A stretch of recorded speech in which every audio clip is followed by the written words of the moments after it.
Welcome to Shukla study point. आप सभी का स्वागत है आपके अपने YouTube channel Shukla study point में। मैं शिवम शुक्ला आप सभी दोस्तों का हार्दिक स्वागत करता हूं। यह क्वेश्चन पेपर है आपका हिंदी लिटरेचर का BA BSc BCom fourth semester की परीक्षाएं नेशनल एजुकेशन पॉलिसी के अंतर्गत हो रही हैं और ये 2023 का प्रश्न पत्र है। हिंदी अनुवाद का 2 घंटे का पेपर पूछा गया था, 75 नंबर का प्रश्न पत्र था। ये एक प्रकार से प्रोफेसर रज्जू भैया स्टेट यूनिवर्सिटी जो है इलाहाबाद में यानी प्रयागराज में, तो वहीं का ये क्वेश्चन पेपर है हिंदी अनुवाद का। यहाँ पर निर्देश दिया गया था हिंदी अनुवाद के प्रश्न पत्र में कि यह प्रश्न पत्र 3 खंडों में यानी आ बा और सा में बटा हुआ है यानी विभाजित है। प्रत्येक खंड में दिए गए निर्देशों का पालन कीजिए।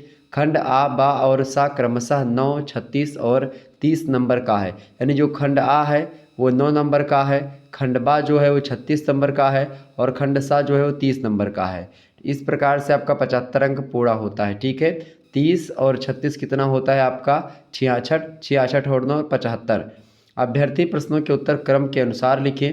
यदि किसी प्रश्न के कई भाग हों तो उनके उत्तर आपको एक ही तारतम्य में लिखना है। यहाँ पर ये निर्देश दिया गया है। खंड आ की बात की जाए तो यहाँ पर देख खंड आ में अति लघु उत्तरीय प्रश्न पूछे जाते हैं। इस पर चर्चा करने का प्रयास निर्देश दिया गया है, यानी कि किस तरीके से आपको प्रश्न के उत्तर लिखने हैं। यहाँ पर बताया गया है कि इस खंड में केवल एक प्रश्न है जिसके अंतर्गत 5 उप प्रश्न हैं, यानी उस पर जैसे पहला और पहले का रोमन शैली में इस प्रकार से 1, 2, 3 इस प्रकार से 5 प्रश्न आपको दिखेंगे। प्रत्येक उप प्रश्न जो है वो 3 नंबर का, यानी कि जो 5 प्रश्न है 5 3 15 नंबर का एक प्रकार से प्रश्न है और इस खंड से केवल 3 ही प्रश्न के उत्तर करने हैं।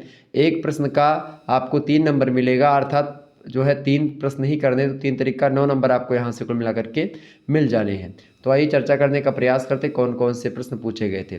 पहला प्रश्न आपसे पूछा गया था मशीनी अनुवाद क्या है उल्लेख कीजिए।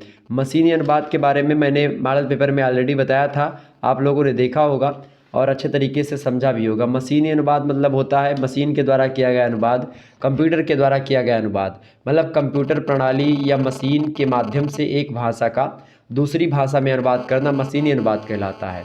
और इसमें क्या होता है, पहला जो 3 प्रक्रियाएं होती मशीनी अनुवाद की, पहली तो वो विश्लेषण करता है मशीन जो स्रोत भाषा होती है उसकी, फिर अंतरण करता है दूसरी भाषा में और फिर जानने का प्रयास करता है कि भाई उसको क्या होगा और लास्ट में पुनर्गठन करके दूसरी भाषा में वो एक प्रकार से छापता है। तो मशीनी अनुवाद जो है उसमें तीनों प्रक्रियाएं कंप्यूटर के द्वारा ही संपन्न होती हैं और इसलिए त्रुटियां भी आप कहीं कहीं पर देख पाते हैं, लेकिन कुछ मात्रा में त्रुटियां होती हैं, ज़्यादा नहीं होती हैं। मशीनी अनुवाद जो होता है 2 अलग अलग भाषाओं के बीच कंप्यूटर या मशीन के माध्यम से की गई एक भाषिक प्रक्रिया होती है, जिसमें मशीनी कार्यक्रम को इस तरीके से तैयार किया जाता है कि वह जो स्रोत भाषा होती है उसके पाठ अथवा उसमें जो निहित संदेश होता है, जो भावना होती है, उस संदेश और उस भावना को उसकी मूल गुणवत्ता के साथ लक्ष्य भाषा में सफलतापूर्वक प्रस्तुत करने का प्रयास करता है। ठीक है, तो ये मशीनी अनुवाद हो गया। दूसरा प्रश्न आपसे पूछा गया था एक अच्छे अनुवादक के कौन कौन से गुण होने चाहिए। तो अच्छे अनुवादक के गुण को लेकर के अगर बात की जाए तो सबसे पहली बात उसको भाषा में अच्छी पकड़ होनी चाहिए। भाषा में पकड़ के साथ साथ वह एक प्रकार से दोनों भाषाओं के बारे में, लक्ष्य भाषा और शोध भाषा के बारे में जानना चाहिए उसको।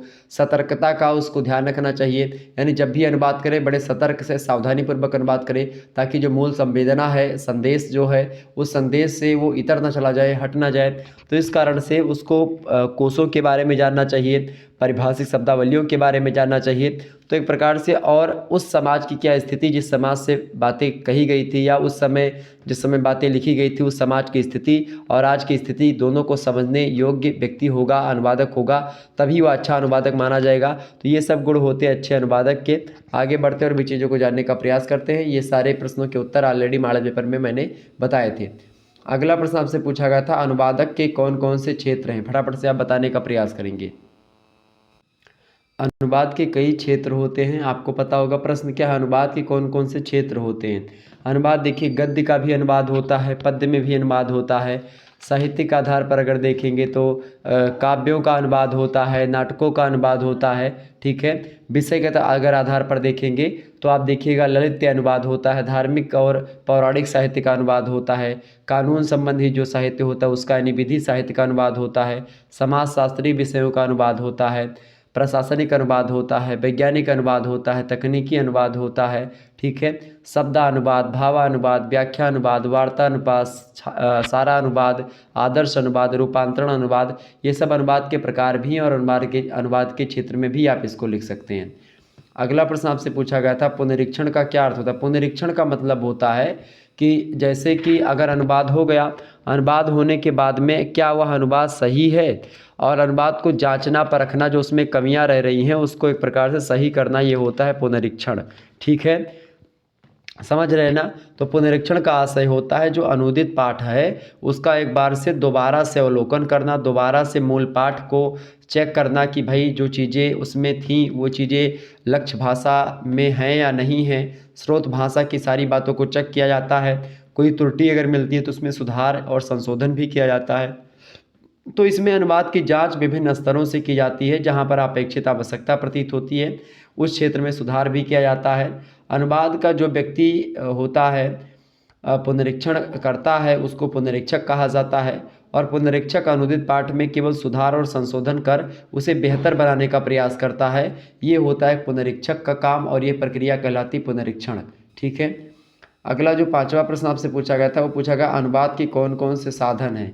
अनुवाद के कई सारे साधन होते हैं।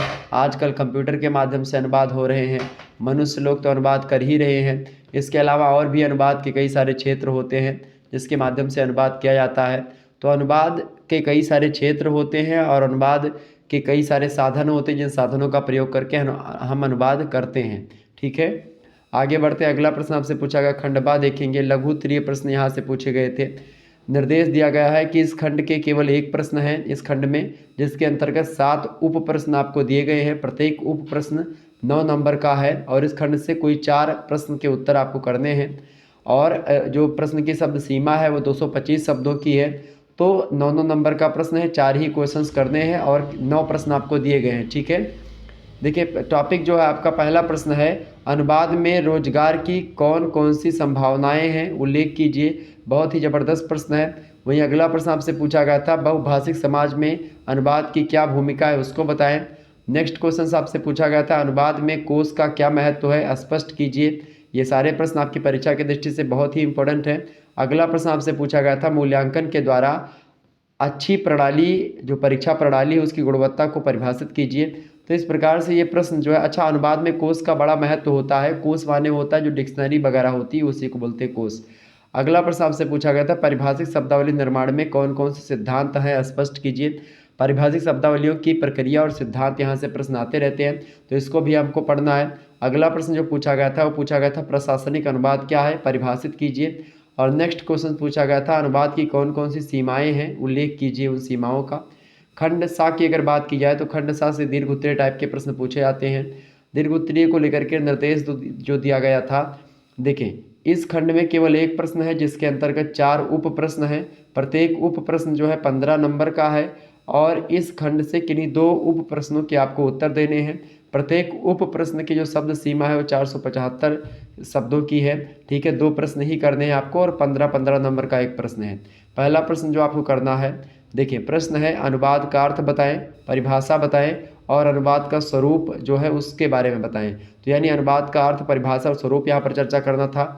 अगला प्रश्न जो आपसे पूछा गया था देखेंगे सभी लोग। अगला जो प्रश्न आपसे पूछा गया था ख नंबर प्रश्न है, दूसरा प्रश्न है अनुवाद में संस्कृति, साहित्य और भाषा की क्या भूमिका होती है प्रकाश डालें। बहुत ही इंपॉर्टेंट प्रश्न है, परीक्षा में आपकी भी परीक्षा में ऐसे प्रश्न पूछा जा सकता है। अगला प्रश्न आपसे पूछा गया था पारिभाषिक शब्दावली का अर्थ, लक्षण और निर्माण की प्रक्रिया पर प्रकाश डालिए। बहुत ही इंपॉर्टेंट प्रश्न था ये भी। ठीक है, तो ये भी प्रश्न आपसे पूछा गया था। और अगला प्रश्न है अनुवाद में ज्ञान, विज्ञान और तकनीकी पर प्रकाश डालिए। ये प्रश्न तो एकदम से बहुत ही महत्वपूर्ण है। तो इस प्रकार से इन प्रश्नों को आप पढ़ लीजिएगा, आपकी परीक्षा में यही सारे प्रश्न आने वाले हैं। ठीक है, बाकी मैं चर्चा करता रहूँगा।